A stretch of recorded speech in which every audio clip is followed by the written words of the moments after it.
اللہ تعالیٰ قرآن میں کہتے ہیں، اور اس میں بڑے مان سے اور بڑے حسن سے اور بڑے کلوزنس سے اپنے بندوں کے بارے میں اپنی طرف نسبت کرتے ہوئے بات کہ جیسے کہ باپ اپنے بیٹے کے بارے میں کہتا ہے نا، جب وہ بیٹا ٹرافی لے کے آتا ہے یا جب ٹاپ کرتا ہے، کہتا ہے یہ جلیل کا پتر ہے، ٹھیک ہے، یا یہ میرا بیٹا ہے. تو دس شوز کہ وہ ایک آنر سے اور ایک بڑی مان سے وہ چیز ایسوسیٹ کی جا رہی ہے.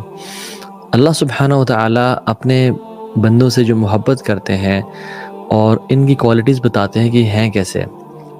وعباد الرحمن الذین یمشون علی الارض ہونا، کہ جو عباد الرحمن ہے نا، جو رحمان کے غلام ہیں، جو رحمان کے سلیوز ہیں، یمشون علی الارض ہونا، وہ زمین پہ بڑے عاجزی، ہیوملٹی، ہمبلنس کے ساتھ چلتے ہیں. وَإِذَا خَاطَبَهُمُ الْجَاهِلُونَ قَالُوا سَلَامًا، جب کسی جاہل سے ان کا تکرار ہوتا ہے، ان کا ڈائلاگ ہوتا ہے، وہ کچھ بات کرتا ہے تو قالوا سلاما، وہ کہتے ہیں السلام علیکم ورحمۃ اللہ وبرکاتہ. Now let's focus on the words عباد الرحمن. عبد، what is the meaning of slavery, right؟ اور یاد لیں کہ there are two types of slaves، عبودیت و قہر. slavery by force، جو کہ انسانوں اور جنات کے علاوہ تمام اللہ کی جو عبادت ہے، اللہ کی جو مخلوقات ہیں، وہ عبودیت و قہر میں آتے ہیں. ان کل من فی السماوات والارض الا آتی الرحمن عبدا، اللہ قرآن میں کہتے ہیں جل جلال الملک کہ ہر چیز قیامت کے دن، ان کل من فی السماوات والارض، زمین اور آسمان سب کچھ، الا آتی الرحمن عبدا، قیامت کے دن اسپیسیفکلی ویسے ہی ہر چیز اللہ کے سامنے اب ہے، حاضر ہے. اللہ سبحانہ و تعالیٰ نے جب یہ کائنات بنانے کا فیصلہ کیا تو یہ دخان تھا، اسموک کی طرح تھا. تو اللہ تعالیٰ نے حکم دیا کہ میرے پاس آ جاؤ، چل کے آ جاؤ، طوعاً او کرہا، چاہے ولنگلی آؤ یا انولنگلی آؤ، تم نے آنا ہے میرے پاس، بیکاز تم سب میرے عبد ہو، میری مخلوق ہو. تو انہوں نے کیا کہا، زمین اور آسمان نے، قالتا آتنا طاعین، یا رب ہم اطاعت کر کے، ہم سبمٹ کر کے آپ کے پاس آتے ہیں، وی کم ولنگلی یا رب. سو ہر چیز اللہ تعالیٰ کے عبد میں آتی ہے.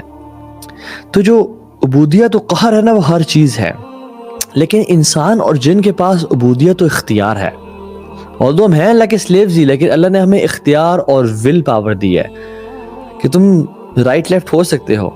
وَهَدَيْنَاهُ النَّجْدَيْنِ، ہمیں تمہیں دو راستے دکھا دیے، اما شاکرا و اما کفورا، کہ تم چاہے شکر والے بنو یا کفر والے بنو، تمہارے پاس اپنی چوائس ہے. اگر شکر والے بنو گے تو ہماری جنتیں ہیں، اور اگر ناشکرے بنو گے تو ہماری جہنم تمہارا انتظار کر رہی ہے. اور جو عبودیت و اختیار ہے، جو اس عبودیت کو ایکسیپٹ کرتا ہے اور اللہ تعالیٰ کی سلیوری میں آتا ہے with having this willingness and power کہ میں چاہوں تو نافرمانی کروں، میں چاہوں تو اپنے نفس کی مانوں، من کی مانوں، اور جو چاہے جیوں جس طرح سے، فورنیکیشن، ایڈلٹری کروں، جو مرضی دیکھوں، لیکن تب بھی وہ willingly اللہ کے سامنے آتا ہے. تو اللہ تعالیٰ کو یہ عباد بڑے پسند ہے. اللہ سبحانہ وتعالیٰ praises these عباد. اور جو لوگ اللہ کے عبد ہیں، یعنی انسانوں اور جنات میں سے، لیکن وہ بھول گئے ہیں رب کو، لیکن وہ بھول گئے ہیں اپنے زندگی میں اس دنیا میں آنے کے مقصد کو، تو اللہ تعالیٰ ان کو پریز نہیں کرتا. سو everyone، ابن قیم الجوزی رحمہ اللہ کہتے ہیں everyone is a slave، everyone is a slave. Some people are slaves of Rahman and some people are slaves of Shaitan. Yes, that's right.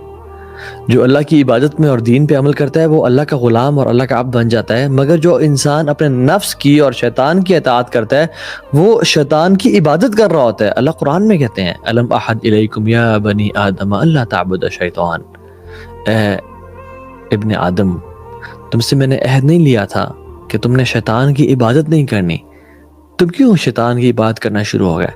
انہ لکم عدو مبین، وہ تمہارا کھلا دشمن ہے، ہمیشہ سے ہے اور ہمیشہ رہے گا. تم نے شیطان کی عبادت کیوں کی؟ You know what?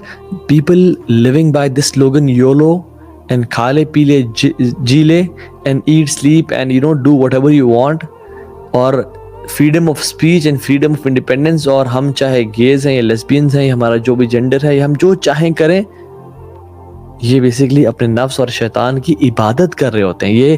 یہ بھی سلیوز ہیں، لیکن اپنی خواہشات کے سلیوز ہیں. تو جو اصل انڈیپینڈنس ہے نا، وہ رب کی سلیوری میں آنے کے بعد انڈیپینڈنس ملتی ہے انسان کو. ابن قیم الجوزی رحمہ اللہ اپنی پوئٹری میں کہتے ہیں کہ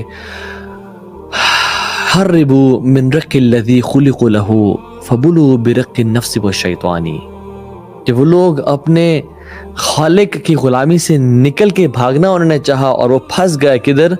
اپنے نفس اور شیطان کی غلامی میں. They ran away from the slavery of Allah subhanahu wa ta'ala and got trapped in the slavery of shaitan and their nafs. اور جب اپنے نفس اور شیطان کی سلیوری میں بندہ آ جاتا ہے تو سوسائڈل ہو جاتا ہے، رائٹ؟ کیونکہ بات یاد رکھیں کہ ہر عشق کی انتہا بیزاری ہے، ہر عشق کی انتہا بیزاری ہے سوائے اس محبت کی جو اللہ اور اس کے نبی سے کی جائے. اور آپ دیکھتے نہیں ہیں کہ ہر دنیاوی ڈیفینیشن کے مطابق سکسیسفل بندہ، اور سکسیسفل کون ہے؟ آکسفورڈ یونیورسٹی پریس کہتی ہے کہ those who have wealth and fame and social status, they are successful. But don't you see hundreds and thousands of people who had wealth and fame and status killing themselves?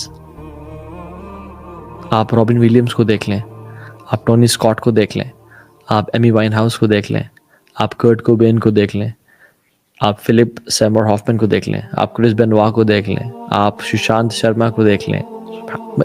many examples, just google it.